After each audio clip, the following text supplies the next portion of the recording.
From Scripps Sports, this is Grizzly Insider, sponsored by Albertson Safeway.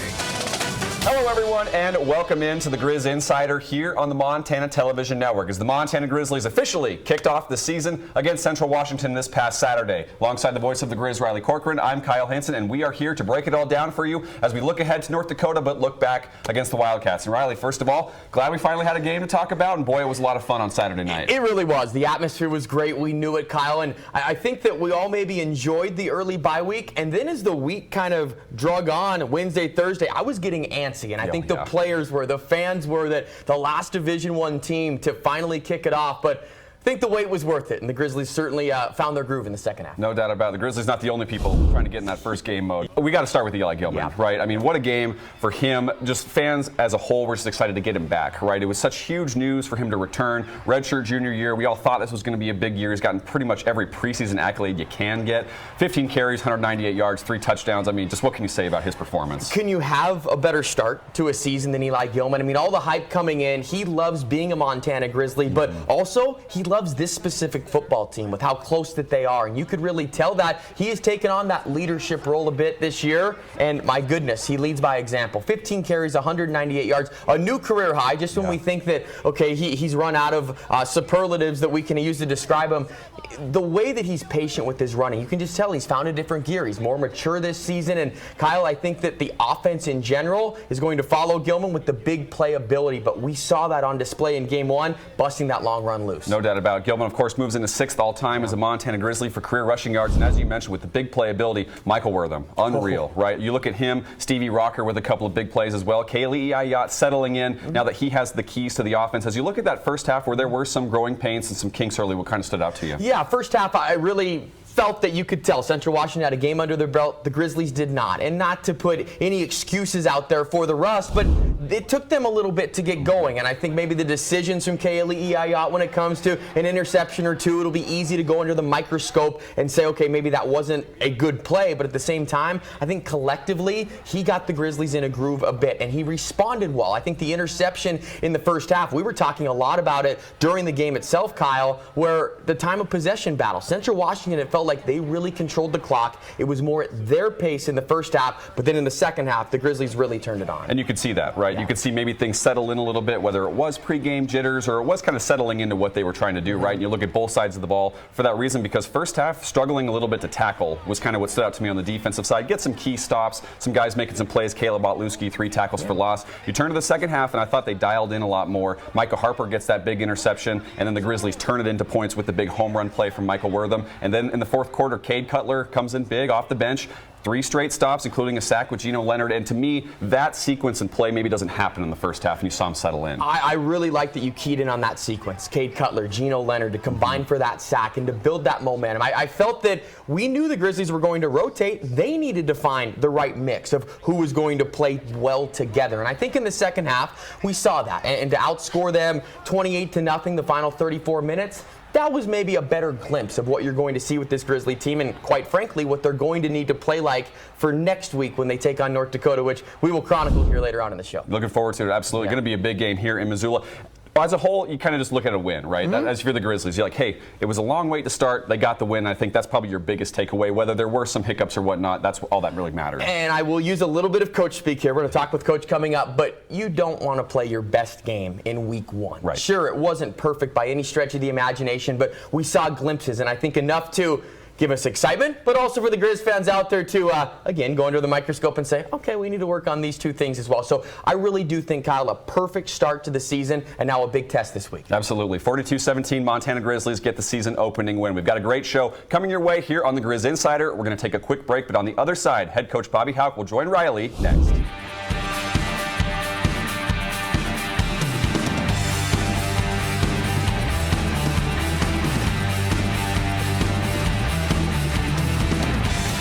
There's more Griz coverage online anytime at montanasports.com.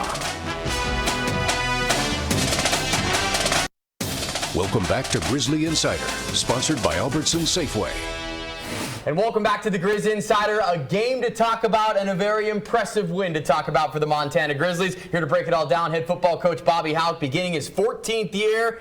And you know what? Your team looked pretty complete in game one. Just your overall thoughts as you got it going and got a nice win over Central Washington. Yeah, it was a good win. It was a good team effort. I think all three phases did some good things, and I'm fired up about the way we played. I thought there were a lot of good things. Obviously, first games, there's a lot to correct, but when you can win 42-17 and know that you have a lot to correct, I think that bodes well for the rest of the season. Before we get into first half, second half, just the overall execution. I know we talked about it all week, just the angst maybe of the unknown on the other side, but also just wanting your team to execute from a crisp standpoint. How would you assess it? Yeah, I thought we played fast. I thought it was crisp. I thought it was good. The execution was good. Obviously, there's mistakes get made, and some plays didn't get made that probably they should. Overall, offense, defense, kicking, I thought it was pretty sharp. Let's start with the first half, because I feel this game was a little bit of a tale of two halves. First half, whether it was Rush shaking off, one red zone turnover, Central Washington playing the clock game, all that kind of bottled into one. But how would you maybe assess the first half, the first 26 minutes before we get into the final 34? There were plays that we didn't make, which allowed the field to be flipped and different things like that.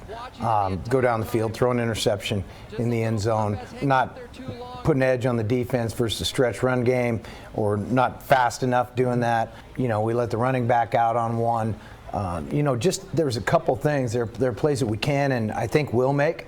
And once we started doing that, I think things settled in and we felt good about the effort level. And now the more important question is the adjustments, because you and your coaching staff, as you've done so many times, made the necessary adjustments. But give us a peek behind the curtain. The final 34 minutes when you outscored them 28-0, particularly in the second half. Well, I'd start with the second half shutout with the defense. In the first half, our effort level and our chase kind of carried us because we were doing some things not well enough. But I thought that we tackled well. In general, I thought we tackled great in the second half, but we tackled well through the game. We just were we were a little late to the ball, both run and pass at times. I didn't think we were playing confidently enough. And the second half, we played with a lot more confidence, and they just let it go and they played. And then offensively, we were able to keep some drives going and make some plays when they were available.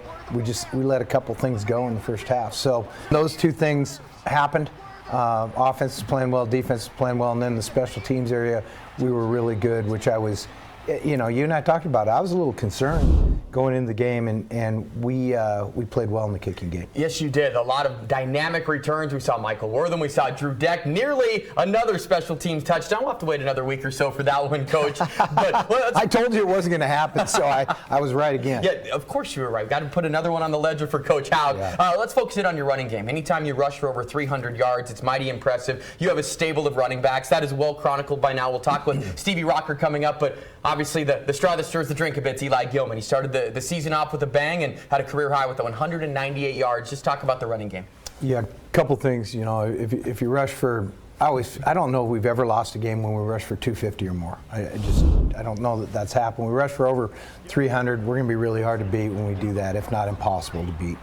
I thought the guys did a nice job. They took care of the ball. They ran hard. I thought they saw things properly.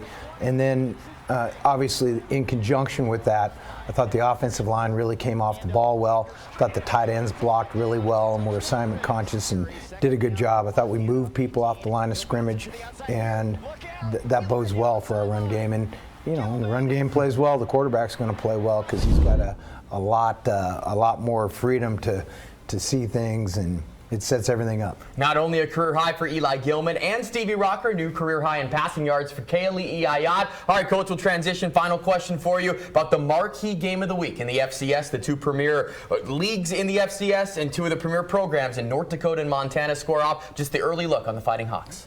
Well, they're a really good team. I think they're a top 2 team in the Missouri Valley Conference. They're good. I've had a chance to watch them a little bit. I think they're kind of an elite team in FCS football. I think they're going to have a big year and get a lot of wins. And this is probably a precursor to what I hope are 2 playoff teams. So should be a heck of a test. They've looked really good these first couple weeks, so I've got great concern on this one. Well, it should be a great game. Saturday, 1 o'clock, inside Washington Grizzly Stadium. Coach Houck, as always, thanks for the time. Thanks, buddy. On the other side of the break, Kyle Hansen will catch up with Stevie Rocker Jr.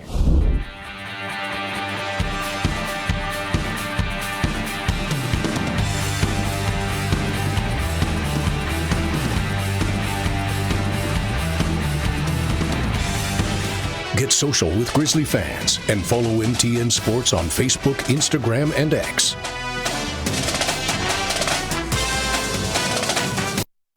Welcome back to Grizzly Insider, sponsored by Albertson Safeway. Welcome back to the Griz Insider as the Montana Grizzlies start the season 1-0 with the big win over Central Washington. And a big part of that was Stevie Rocker Jr., who joins me now as the senior running back. Stevie, first of all, thank you so much for being here. And just, you finally got to play a game, right? The talk has been about how you guys had to wait and wait and wait. But now that you got that first game under your belt, how does it feel? Well, appreciate you for having me, man. But this was huge for us. But Coach Hauk told us too. It felt weird to be the last team in the entire country to play this week, but he also said they saved the best for last. So we try our best to do what we can, and obviously the team we were playing, they were a great opponent, and we didn't give. They had the one game against us, and all we had was a month of fall camp and just beating ourselves up, and now we finally got the chance to play somebody else. So it was a great thing for us, and obviously our whole team feels great. We actually got the chance to get the game that we needed under our belt. A lot of guys in the game got to do a lot of different things, including yourself, right? I think 5 carries, 72 yards, and a touchdown. You had a kick return, you caught a pass. Playing that game and kind of being so versatile, what was it like kind of, seeing your number called so much and then obviously getting a chance to show out as well? It felt great. Being my last season, I'm just trying to do everything I can to prepare myself for the next level, and I think everything that I'm doing on special teams and on offense and getting my chance to get the ball in every way that I can, no matter what it is, and then blocking for everybody and however that'll be, and just putting myself everywhere I can and be a utility player. So it's a great opportunity to be able to do it, and I can't wait to see how else the season goes. The offense was kind of firing out of the gates in that first quarter, and you had that huge 4th down run that ultimately set up your touchdown later on. When you look, as you mentioned, your senior year, what are you kind of trying to squeeze out of this year? Just getting your number called so early. Just what are you trying to get the most out of this? As you guys obviously have some big team goals as well. Just taking every opportunity that I get, just taking advantage of every opportunity, no matter what it is, no matter how big, how small it is. Just taking everything I can, being explosive in every opportunity, being productive on first downs. Every chance I get the ball, just making sure I hit it in the right place, taking care of the ball security is job security. So just making sure I'm doing all the little things, and all the big things will come as they go.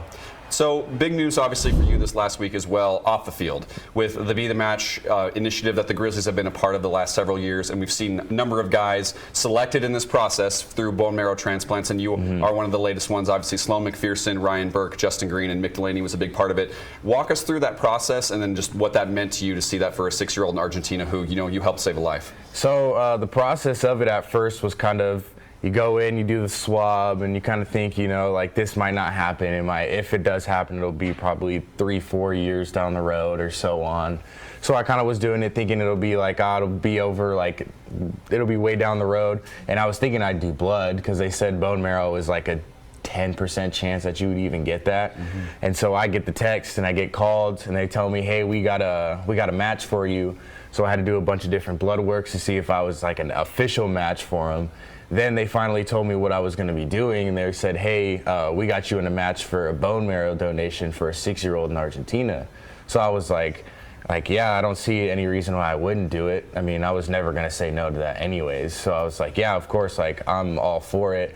So I'm going through the process of them, they break it all down for me pretty much on how it's going to happen from when I leave, when I get there, to my procedure afterwards when I go home. So it's all written down, broken down for you when it goes through. And then I get to Kansas City, and it's pretty much from there I'm doing more blood work, and then I go in and do my procedure, probably one of the quickest procedures I've ever had. But then next thing you know, it's all done, and then they had somebody that was on site, took that, and then as soon as I was done, they did their part, they flew it out, and then they was pretty much ready for the donor. It's so much bigger than the game sometimes, right? Oh, yeah. Sometimes this offers perspective to that. And as we mentioned, the Grizzlies have been a big part of this Be The Match initiative. For you, just how special was that to kind of maybe have that opportunity? Oh, that was huge for me. I've never had I've had little opportunities to be able to help others in any kind of way, but I've never had something in that big of an aspect like that. And to be able to be an opportunity like that, whether I even get to meet the kid or not, just to know I'm just a little piece of that kid's life that he's able to get a chance to live and to have an opportunity to play the life that he wants and fulfill the dreams that he has and whatever that may be. But it just feels good to be able to give an opportunity to somebody that really thought they never had it. Absolutely. Well, kudos to you, Stevie, for first of all doing this. Congratulations on the big game. Enjoy the rest of your senior year, and good luck the rest of the way. Thank you. I appreciate you. Absolutely. Coming up, Riley will rejoin me here on the Griz Insider after the break. Take coverage of the Griz with you. Download our mobile app today.